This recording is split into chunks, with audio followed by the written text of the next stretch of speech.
Kung walang dapat itago, bakit takot sa pagharap? Lumabas sa isang survey na malaking bilang ng mga Pilipino ang nais na personal na humarap si Vice President Sara Duterte sa Senado sakaling matuloy ang impeachment trial laban sa kanya.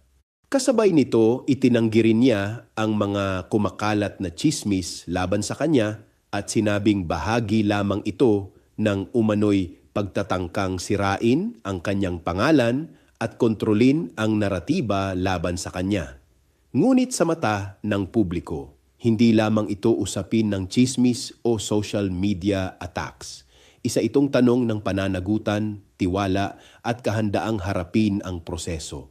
Dahil habang mas lumalakas ang sigaw ng political persecution, mas lumalakas din ang panawagan ng bayan para sa malinaw na paliwanag at direktang pagsagot sa mga akusasyon.